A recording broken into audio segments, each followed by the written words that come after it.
अब बात करते हैं कि गाड़ी के स्पेयर्स और टूल्स वो क्या क्या होने चाहिए। तो स्पेयर में अब हमारे पास एक तो होता है स्पेयर व्हील, यानी कि हमारा पहिया, तो स्टपनी, तो एक तो वो होता ही है, ठीक है जी। तो अगर आपकी गाड़ी में स्पेस है तो एडवाइजेबल है कि अगर एक आप पहिया यानी कि स्टपनी आप एक्स्ट्रा ले जाएं तो आपके लिए फ़ायदा ही है, और नहीं भी होगी तो कोई बहुत बड़ा नुकसान नहीं है। पर ये डिपेंड करता है कि आप किस किस्म का टूर कर रहे हैं। अगर आपका मकसद ऑफ रोडिंग करने का है तो फिर मैंडेटरी है कि आपको एक एक्स्ट्रा टायर आपको ले जाना ही चाहिए। और अगर आप ज़्यादा ऑफ रोडिंग नहीं कर रहे हैं, मेन सड़कों पे जा रहे हैं और आपके पास पंचर किट आपके पास है, जो कि स्पेयर में मैं बताऊंगा आपको कौन कौन से आपको स्पेयर पार्ट्स ले जाने चाहिए, तो फिर एक स्टेपनी ही बतेरी है। लेकिन अगर आप ऑफ रोडिंग कर रहे हैं तो आपको कम से कम 2 स्टेपनी ले जाना जरूरी है। अब बात करते हैं बाकी ऐसे कौन से स्पेयर्स या कौन से टूल्स हैं जो आपको ले जाने चाहिए। तो टूल्स एक अलग सेगमेंट है और स्पेयर एक अलग सेगमेंट है। स्पेयर का मतलब होता है वो चीज़ें जो आपकी गाड़ी में अगर वॉर्न आउट हो जाएं, खराब हो जाएं, या आपको प्रिकॉशनरी मेजर के लिए अगर आपको ले जानी चाहिए, क्योंकि अगर मिसाल के तौर पे आपकी गाड़ी के ब्रेक पैड्स खराब हो गए, अब उस मॉडल के ब्रेक पैड्स आपको वहाँ मिल नहीं रहे हैं तो आप फंस गए। इसलिए जो जो चीज़ें मैं आपको बता रहा हूँ इसकी लिस्ट भी हम दे रहे हैं, नीचे अपने यूट्यूब चैनल के ऊपर एक लिस्ट भी डाल रहे हैं जिसमें वो सारी चीज़ें डिटेल में लिखी हुई हैं। तो उसमें ब्रेक पैड्स बड़े इंपॉर्टेंट हैं। तो ब्रेक पैड्स के एटलीस्ट डिपेंड करता है आपका कितना लंबा टूर है, 2 सेट ना हो तो कम से कम 1 सेट ब्रेक शूज़ का तो आपके पास होना ही चाहिए, और 2 हो तो बहुत अच्छी बात है, और इतने महंगे नहीं आते हैं वो। तो ब्रेक पैड्स बहुत ज़रूरी हैं आपको साथ ले जाने के लिए। Fan belt as a spare बहुत ज़रूरी है आपको ले जाने के लिए। अगर वो टूट गई, भले ही नहीं डाली हो, कुछ पता नहीं होता है, तो एक एक्स्ट्रा ले लीजिए, कोई ज़्यादा लंबा चौड़ा खर्चा नहीं है। इसी तरीके से वाइपर्स का आपने एक सेट नया डलवा लिया, एक सेट आप एक्स्ट्रा रख लीजिए, कोई फ़र्क नहीं पड़ता है। और यहाँ अगर आपका यार दोस्त है उसको बोल देना यार आके वापस कर देंगे, किसी और चीज़ में एडजस्ट कर लेना, हो जाता है ऐसा काम, मैंने तो बहुत करा हुआ है ऐसा। फिर आपके पास स्पेयर एज ए स्पेयर्स वो होना चाहिए आपका जो शीशा है, जो आपके राइट और लेफ्ट में जो दो कान लगे होते हैं गाड़ी के, तो जो पीछे आपको दिखाते हैं कि पीछे कौन सी गाड़ी आ रही है, उसके शीशे अक्सर जो यहाँ पर चोरी हो जाया करते हैं। आपके साइड के शीशे आजकल तो दिल्ली में तो लोग चुरा के ले जाते हैं, तोड़ के ही ले जाते हैं, पूरा जो पूरी असेंबली है वही तोड़ के ले जाते हैं, और ये बाहर भी होता है। इसलिए मैं आपको अपना एक्सपीरियंस बता रहा हूँ। तो कम से कम 2 सेट जो राइट और लेफ्ट के जो शीशे के हैं वो आप ज़रूर रखिए, वो भी बहुत महंगे नहीं आते हैं। उसको आप बिल्कुल बबल रैप में अच्छी तरह से लपेट के साथ लेके जाइए, क्योंकि इतनी लंबी जर्नी है और वो बड़ा फ्रेजाइल होता है, और वो टूट गया फिर आपका ले जाना या ना ले जाना वो एक समान होगा। और ख़ास तौर से जब आप ऐसे मुल्क में गाड़ी चला रहे हैं जहाँ पर ट्रैफिक राइट साइड पे चलता है, हमारे यहाँ लेफ्ट साइड पे चलता है, उनके यहाँ राइट साइड पे चलता है, और हमारी गाड़ी भी राइट हैंड ड्राइव है, उनकी गाड़ियाँ लेफ्ट हैंड ड्राइव होती हैं, और उसमें आपका अगर शीशा टूट गया तो भले राइट का टूटे भले लेफ्ट का टूटे तो मुश्किल बहुत आती है। तो ये एक बहुत इंपॉर्टेंट चीज़ है, ये मैं आपको अपने एक्सपीरियंस से बता रहा हूँ जो हमारे साथ हुआ। खैर हम लकी थे क्योंकि हम लेके गए थे, तो इसलिए हमें ज़्यादा परेशानी नहीं आई, 2 मिनट लगे, हमने शीशा चेंज कर दिया। और हाँ, एक बात शायद मैं आपको बल्ब के बारे में बताना भूल गया। तो गाड़ी के जो बल्ब हैं, हेडलैम्प्स जो होते हैं, हेडलैम्प्स, टेल लैम्प्स, वो पहली बात तो लाइट नहीं टूटी होनी चाहिए। अगर लाइट टूटी है तो आप उसको रिप्लेस करा लें। लाइट टूटी का मतलब है उसका जो कवर होता है उसको रिप्लेस करा लें। अगर उसके बल्ब फ्यूज़ हैं तो वो बल्ब आप नए डलवा लें।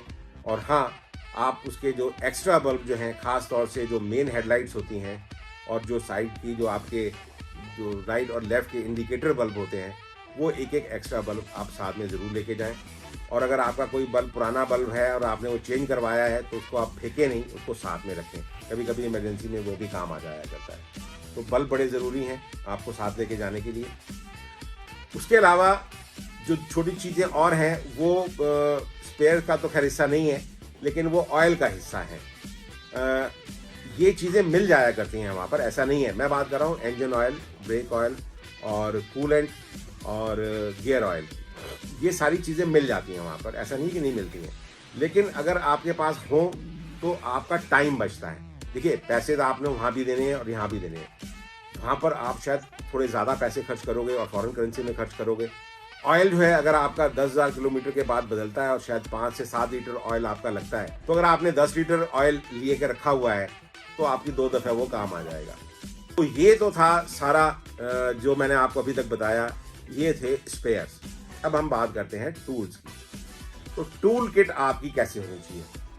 एक तो टूल किट वो होती है जो आपकी गाड़ी के साथ होती है। जब आप इतने बड़े ट्रिप पे जा रहे हैं तो आपकी वो टूल किट काम नहीं आएगी। एक टूल किट आपको बाज़ार में मिलती है जो पूरी कॉम्पोजिट टूल किट होती है, जिसके अंदर आपका बड़ा जैक होता है, हाइड्रोलिक जैक होता है, और सारे किस्म के उसमें पाने और पेच का सारी चीज़ें होती हैं। तो वो आप ले लें तो वो बढ़िया रहेगा। सारा जो इम्पोर्टेंट दारो मदार है वो है जैक के ऊपर। हमारी गाड़ी का जो जैक था, और अमूमन जो गाड़ियों में जैक आता है वो छोटा जैक होता है, हाथ से मैनुअल करने वाला जैक होता है। और अक्सर जब आपकी गाड़ी पंचर होती है ऐसे ट्रिप्स के ऊपर, और आप होते हैं कहीं ऑफ रोड पे होते हैं, कहीं होते हैं, और वो आड़ा टेढ़ा जो सरफेस होता है और उसमें आप जैक लगा रहे हैं, वो जैक लग नहीं रहा, या लग गया तो उठा नहीं रहा, और या उठा रहा है तो फिर वो बीच में टूट गया, तो बहुत दिक्कत परेशानी होती है। वो तो इंडिया में भी होती है, वहाँ तो फिर आपको ज़्यादा फंस जाएंगे आप। तो इसलिए बेटर है कि आप एक heavy jack, heavy hydraulic jack, वो अपनी गाड़ी में ज़रूर रखें ताकि वो गाड़ी को आपको उठा सके। तो 3 टन का अगर जैक हो या 4 टन का जैक हो तो फिर तो बहुत बढ़िया काम है, नहीं तो 2 टन से भी आपका काम चल जाएगा। तो हाइड्रोलिक जैक आपके पास होना ज़रूरी है। और जो उसकी जो रॉड है तो वो आप चेक कर लीजिए कि उसको टूटी भी नहीं हो। तो नया ले रहे हैं तो फिर बात ही खत्म है। रोड ट्रिप पे कई बार मुझसे लोगों ने पूछा कि सर आपको जब आप जाते हैं तो क्या परेशानी आई। भैया परेशानी जो है, सबसे पहली परेशानी क्या आती है आपको मालूम है? चाहे वो इंडिया में आप गाड़ी चला रहे हो चाहे बाहर चला रहे हो, वो आती है आपकी गाड़ी का पंचर होना, जो सबसे कॉमन परेशानी है। और उस वक्त इंडिया में तो हम ढूंढते हैं, जा भाई ड्राइवर को भेज दिया, जाके उठा रहा, किसी को पकड़ ला, यार टायर चेंज कर दे, या टायर का वो लगा दे, पंचर लगा दे, या कभी कभी हाथ दे लेते हैं, कोई ट्रक वाला बेचारा रुक गया, उसको रिक्वेस्ट कर दी, वो आपका टायर बदल देता है। टायर तो आपका बदल जाएगा, वहाँ पर भी लोग आपकी हेल्प कर देंगे, ऐसा नहीं कि वहाँ पर लोग हेल्प नहीं करते हैं। लेकिन अच्छी बात यह है कि आपको टायर का पंचर लगाना आता हो, जो कि हम लोगों ने सीखा था। तो आजकल के जितने भी टायर हैं वो सारे ट्यूबलेस टायर होते हैं, और उसका पंचर किट बहुत सिंपल सा होता है, और पंचर लगाना बहुत आसान होता है। जो आप गूगल करके देख सकते हैं, बहुत ही आसान होता है पंचर लगाना। तो आप पंचर किट जो है वो अपने पास रखिए।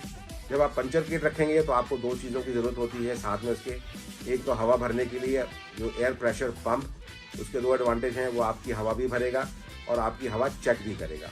और पंचर जो है ये अक्सर होता है, आई वॉज लकी इनफ कि मेरे पहले 5000 किलोमीटर में जब हम ऑफ रोडिंग कर रहे थे तो 2 बार वो गाड़ी पंचर हुई। उसके बाद 35,000 किलोमीटर तक मेरी गाड़ी में एक भी पंचर नहीं हुआ। लेकिन जब हुई तो हमें मालूम था कि इसको कैसे फिक्स करना, और फटाफट हमने पंचर लगा लिया। स्पेयर्स का एक और बहुत बड़ा कंपोनेंट है, वो है टोइंग किट। टोइंग किट क्या होती है? टोइंग किट वो पट्टे होते हैं जिससे अगर आपकी गाड़ी फंस गई हो या किसी और की गाड़ी फंस गई हो तो आप अपनी भी निकाल सकते हैं और उनकी भी निकाल सकते हैं। उसके लिए ज़रूरी क्या है कि आपकी गाड़ी के नीचे, आगे और पीछे टोइंग किट के लिए जो उसका टो करने का जो हुक होता है वो होना चाहिए, और अगर नहीं है तो आप उसको यहाँ पर मिस्त्री से लगवा लें। इसके अलावा एक और बहुत इंपॉर्टेंट चीज़ है जो कि स्पेयर पार्ट्स का हिस्सा नहीं है, ना टूल्स का हिस्सा है, लेकिन एक बहुत इंपॉर्टेंट कंपोनेंट है जो आपको साथ लेके जाना है, वो है आपकी मेडिकल किट, यानी कि फर्स्ट एड किट। एक्चुअल में जो इंटरनेशनल स्टैंडर्ड की जो किट आती है उसके अंदर तो बहुत कुछ होता है। यहाँ पर आपने देखा होगा जो गाड़ी के साथ एक छोटी सी किट आती है जिस पर लिखा होता है कि वो आपकी फर्स्ट एड किट है। उसके अंदर थोड़ी बहुत पट्टियाँ होती हैं और ये बैंडेड वगैरह होता है, तो वो काम नहीं आती है। तो हमारे पास जो किट थी वो एक परफेक्ट किट थी। उसके अंदर ब्लड प्रेशर चेक करने का इंस्ट्रूमेंट भी था, ग्लूकोमीटर भी था आपकी जो शुगर चेक करने के लिए, और इंजेक्शंस भी थे। उसके अलावा वेनम जो जहर होता है उसकी दवाई वो भी हमारे पास थी, क्योंकि जब आप ऐसे ट्रैवल पे जाते हैं और आप कैंपिंग कर रहे हैं और जंगल में हैं, तो अगर कहीं आपको किसी सांप बिच्छू ने काटा हो तो आप ब्लेड से उसको, उसकी जो ब्लीडिंग है एक्स्ट्रा ब्लीडिंग कर सकते हैं, और उसके बाद वो सारा फ्लश आउट हो जाता है। और एक इंजेक्शन होता है जो ज़रूरत पड़ती है आपको अगर कोई इस तरीके का सांप काट ले तो वो एक वेनम किट उसको बोलते हैं। आप गूगल करेंगे तो आप देख सकते हैं, तो वो भी बहुत ज़रूरी होती है। खुदा ना खास्ता ऐसा ना हो आपके साथ, आपको ज़रूरत ना पड़े, लेकिन अगर ज़रूरत पड़ती है तो ये बड़ा डेडली होता है, और ऐसे में वो किट आपके लिए लाइफ सेविंग हो सकती है, तो वो बहुत ज़रूरी है। फिलहाल तो गाड़ी की जो किट है जो आपकी हेल्थ के लिए ज़रूरी है, या किसी एक्सीडेंट में अगर आप फंस जाते हैं और एक्सीडेंट हो जाता है, ऐसी सूरत में क्या करेंगे, तो वो एक बहुत इम्पॉर्टेंट है। एक्सीडेंट से मुझे एक और बात याद आई मैं ये नहीं कहता हूँ कि ऐसा होता है या ऐसा होगा, लेकिन अगर होगा तो फिर क्या होगा। तो ऐसी सूरत में जब भी अगर आपकी गाड़ी का एक्सीडेंट होता है तो उसमें क्या होता है, सबसे पहले तो आपके जो गाड़ी के, क्योंकि आजकल सारी गाड़ियाँ ऑटोमेटिक हैं, तो आपकी गाड़ी का जो पूरा जो डोर मैकेनिज्म सिस्टम है वो जाम हो जाता है। उसका क्या एडवर्स इफेक्ट होता है कि आपकी गाड़ी के जो शीशे हैं, जो ऑटोमेटिक शीशे हैं, वो खुलने बंद हो जाते हैं। तो आप क्या करेंगे, मैनुअल शीशा तो आप हाथ से उतार सकते हैं, तो उस सूरत में आप क्या करेंगे।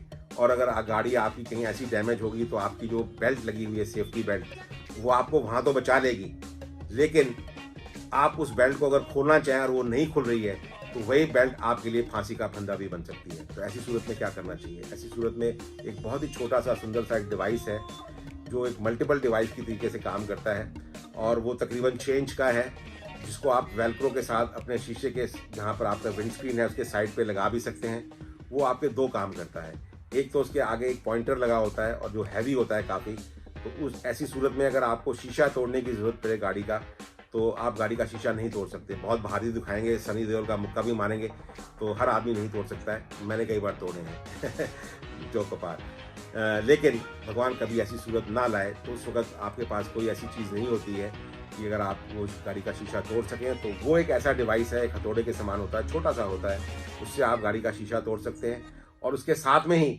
एक ब्लेड लगा होता है जो अंदर की तरफ होता है, और वो आप जो आपकी जो बेल्ट है, सेफ्टी बेल्ट है, सीट बेल्ट, उसके अंदर आप उसको डालें और यूं खींचें तो 1 सेकंड में आपकी जो बेल्ट है, सेफ्टी बेल्ट, सीट बेल्ट जिसको हम बोलते हैं, वो कट के अलग हो जाएगी। तो ये बहुत इंपॉर्टेंट है। भगवान नहीं करे कि ये इसकी आपको ज़रूरत पड़े, लेकिन अगर ज़रूरत पड़ती है तो इससे ज़्यादा लाइफ सेविंग आपके लिए कोई चीज़ नहीं होती है। तो अब बात करते हैं डीजल या पेट्रोल की। पहली चीज़ ये है कि इंडिया में आज से कुछ साल पहले तक हम गाड़ी खरीदते थे, वो डीजल की खरीदते थे। डीजल की गाड़ी खरीदने के अलग अलग मकसद होते हैं। बाहर अगर कोई आदमी डीजल की गाड़ी खरीदता है तो उसका मतलब ये होता है कि उसको गाड़ी में ज़्यादा पावर चाहिए, इसलिए वो डीजल की गाड़ी खरीद रहा है। इंडिया में अगर आज से साल, 1.5 साल, 2 साल पहले तक अगर कोई आदमी डीजल की गाड़ी खरीदता था तो इसलिए खरीदता था क्योंकि डीजल और पेट्रोल के प्राइस में बहुत ज़्यादा डिफरेंस है। लेकिन अब डीजल और पेट्रोल तकरीबन एक ही अमाउंट के हो गए, इसलिए हम अब डीजल की गाड़ी खरीदेंगे या पेट्रोल की खरीदेंगे, आने वाला समय बताएगा। बाहर के मुल्कों में एक और बहुत बड़ी प्रॉब्लम है, वहाँ पर डीजल महंगा है और पेट्रोल सस्ता है, उल्टा है वहाँ पर। क्योंकि डीजल जो है उससे ज़्यादा पावर आपकी गाड़ी को ज़रूर मिलती है, लेकिन ज़्यादा पोल्यूशन भी होता है, तो इसलिए वहाँ पर ज़्यादातर आपको पेट्रोल की गाड़ियाँ देखने को मिलेंगी और डीजल की कम मिलेंगी। इस रूट पे जो दिल्ली से लेकर लंदन तक का था, उसमें जब हम यहाँ से गए तो बड़े मज़े आए हमें, क्योंकि जैसे ही हमने चाइना क्रॉस किया तो डीजल 27 रुपये से लेकर 30-32 रुपये तक की रेंज में, किर्गिस्तान, कजाकिस्तान, उज़्बेकिस्तान, रशिया, तो डीजल बहुत सस्ता। तो हमारी गाड़ी में थोड़ी प्रॉब्लम थी, सारा दिन गाड़ी ऑन ही रहती थी, तो डीजल सस्ता था इसलिए कोई ज़्यादा परवाह नहीं करते थे हम लोग। तो पेट्रोल इन कंट्रीज़ में महंगा था, लेकिन जैसे ही हमने यूरोप एंटर करा, यूरोप एंटर करते ही सारी चीज़ें उल्टी हो गई। वहाँ पर जो पहला मैंने डीजल डलवाया था, मुझे आज भी अच्छी तरह याद है, जब मैंने एस्टोनिया एंटर करा जो कि यूरोप का और रशिया का बॉर्डर था, तो पहला जो मैंने डीजल डलवाया था वो 127 रुपये पर लीटर के हिसाब से था। 127 रुपये पर लीटर, सोचिए इतना महंगा डीजल था। और पेट्रोल उससे भी ज़्यादा महंगा था। और सबसे महंगा डीजल जो मैंने पूरे स्ट्रिप में डलवाया था वो था 132 रुपये पर लीटर, और वो था इंग्लैंड में। अगर यही चीज़ अगर मेरी गाड़ी होती पेट्रोल की तो सस्ता लगता हमें।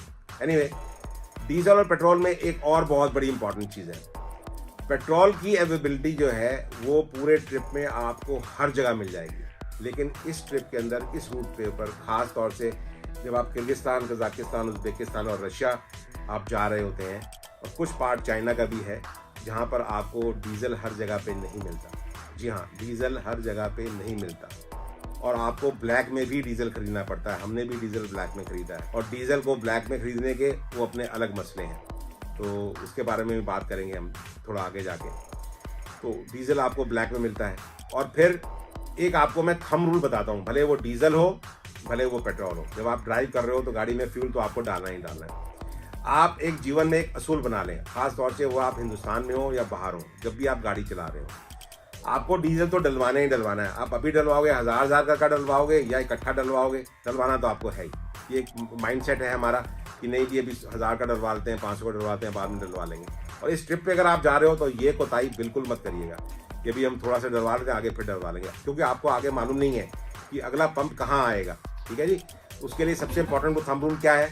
थंब रूल ये है कि जैसे ही आपकी गाड़ी का हाफ टैंक हो, हाफ टैंक से ज़रा सा भी आपकी सुई नीचे दिखा रही है, आप फटाफट जाइए जो भी नज़दीक वहाँ का डीजल या पेट्रोल पंप हो और अपनी गाड़ी को फुल कराइए। ये तो हुई एक बात। दूसरी बात, कम से कम 20 लीटर का एक जरिकन, 20 लीटर का एक जरिकन हमने पूरा एक आर्मी वाला स्ट्रॉन्ग, उसको बोलते हैं लोहे का, वो ले रखा था जरिकन, वहीं से खरीदा था और वो हमने छत के ऊपर बांध रखा था। और वो आपको एक चीज़ और ध्यान रखिएगा, कभी भी कोई भी फ्यूल हो, भले वो डीजल हो या पेट्रोल हो, गलती से भी उसको गाड़ी के अंदर मत रखिएगा, बिल्कुल भी नहीं मत रखिएगा। ये बहुत बड़ा सेफ्टी हैजर्ड है। अगर आपको रखना है और आपकी गाड़ी में जगह है पीछे, जैसे कि कई लोगों में जीप्स में या गाड़ियों में होती है, तो आप पीछे जहाँ स्टेपनी लगी होती है आपके बैक साइड पे, तो उसके साथ भी कई लोगों ने जगह बना रखी होती है, कई लोगों ने साइड पे जगह बना रखी होती है, तो वहाँ रख लीजिए, पूरा उसका एक ब्रैकेट बनता है। या आप छत के ऊपर रखिए, अगर आपका कैरियर है तो उसके ऊपर रखिए। तो ये बहुत बहुत बहुत ज़्यादा इंपॉर्टेंट है कि डीजल या पेट्रोल, कोई भी ऐसी फ्लेमेबल चीज़ गाड़ी के अंदर नहीं होनी चाहिए। और साथ में ही आपकी गाड़ी के अंदर जो फायर एक्सटिंग्विशर है वो ज़रूर होना चाहिए। कभी भी नहीं पता लगता है कैसा मौका ज़िंदगी में आएगा, तो फायर एक्सटिंग्विशर जैसे हम लोग घरों में रखते हैं, छोटे फायर एक्सटिंग्विशर मिल जाते हैं, तो आप इस ट्रैवल पे जा रहे हैं तो थोड़ा सा बड़ा लेके रखिए, इसको भी मत भूलिएगा। और अगर मेरे से कोई चीज़ रह जाती है तो लिस्ट में आप ज़रूर देख सकते हैं, क्योंकि लिस्ट जो है वो बड़ी डिटेल होगी, और अगर मैं बोलता चला जाऊँगा तो शाम हो जाएगी, ये 15 मिनट का एपिसोड 1.5 घंटे का बन जाएगा और तब भी ख़त्म नहीं होगा, इतनी सारी चीज़ें होती हैं। तो मैंने आपको मुख्य चीज़ें बता दी हैं।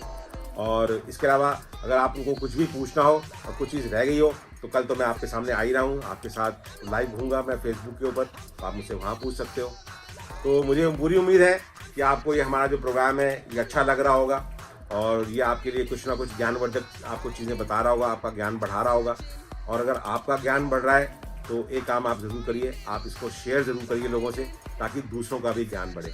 मैं वो चीज़ें बांट रहा हूँ जो मैंने सीखी हैं, और इसका कोई चार्ज नहीं है, कोई पैसा मैं नहीं लेता हूँ, मैं फ्री में चीज़ें बांट रहा हूँ, क्योंकि मेरा मानना ऐसा है कि ज्ञान जो है वो बांटने से बढ़ता है। और आप भी अपने दोस्तों को, अपने फ्रेंड्स को, अपने फैमिली को अगर ये चीज़ें शेयर करेंगे, अगर आपको ये नॉलेज मुझसे मिल रही है और उन्होंने भी ये ट्रिप लगाना है, तो इससे लोगों का फ़ायदा ही होगा। और हमारा मकसद है आप सब लोगों का फ़ायदा। तो इसी तरीके से अपना प्यार बनाए रखिए और देखते रहिए हमारा प्रोग्राम, जिसका नाम है all about the international road trip by the German traveller.